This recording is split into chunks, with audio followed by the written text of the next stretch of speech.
Emotional sophistication isn't about being nice. It's about being strategic. Have you ever asked yourself why some women handle drama like it's just another board meeting, while others get emotionally hijacked by it?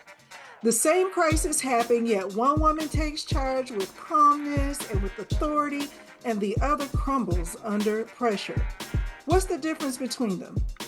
It's emotional sophistication. And I don't mean the glossy version people talk about when they say, just be a bigger person.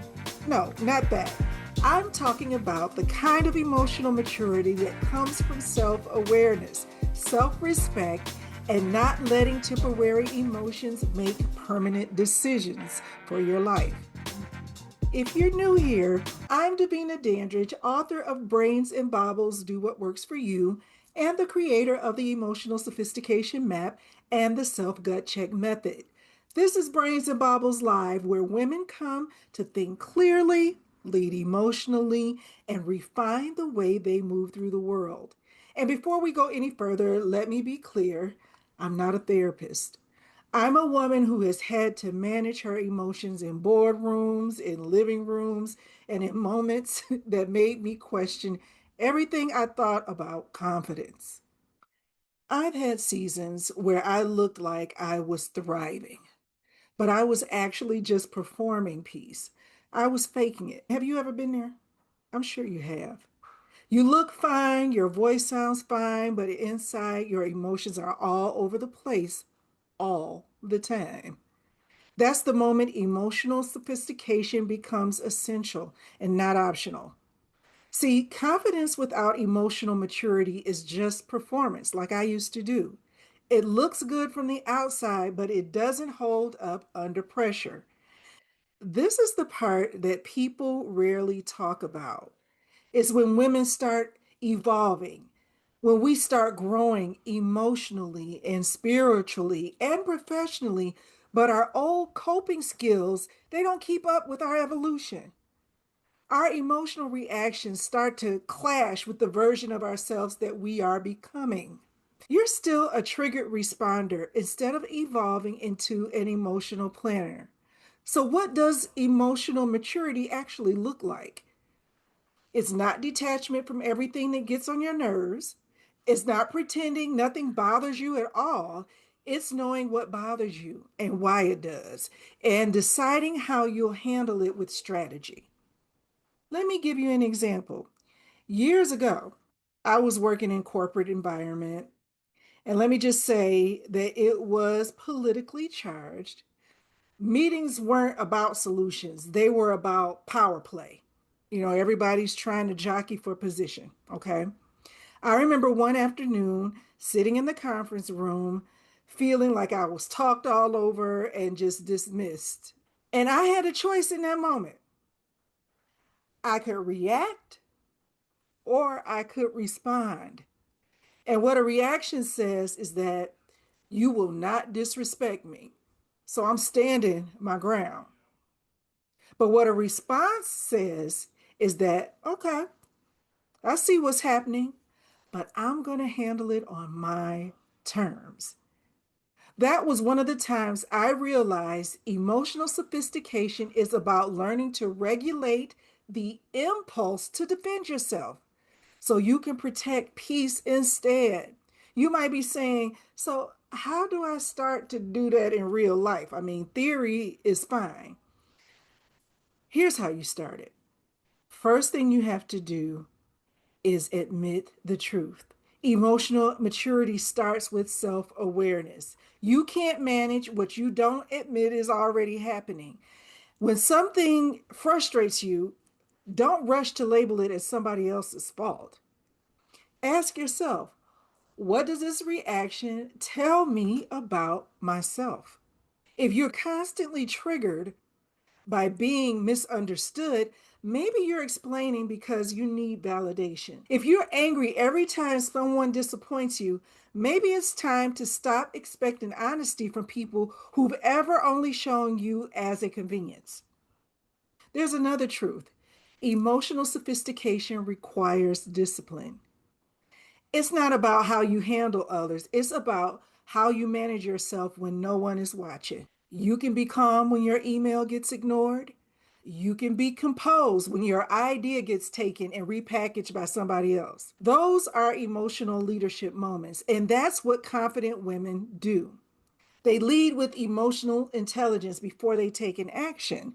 And here's the question I ask my clients: do you want to be impressive or impactful?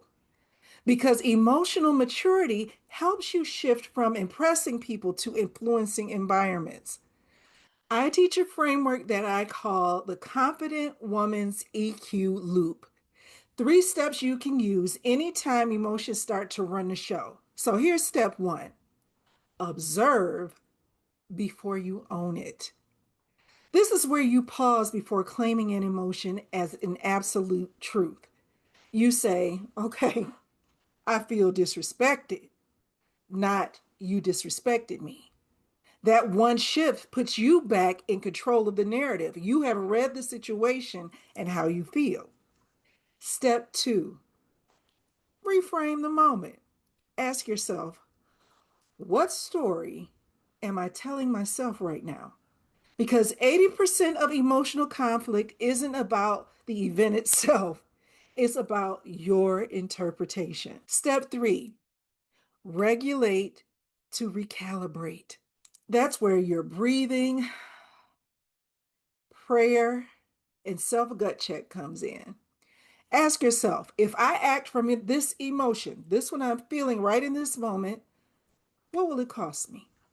You'll be amazed how quickly your composure returns when your emotions realize that you're the one in charge. There's a scripture I come back to often when I need to remember who's really in control. Proverbs 16:32 says, he that is slow to anger is better than the mighty, and he that ruleth his spirit than he that taketh the city. That's a reminder that self regulation isn't weakness. You can close your mouth and not say anything in that moment. What it is, self regulation, self awareness, is wisdom. It's coming from the inside.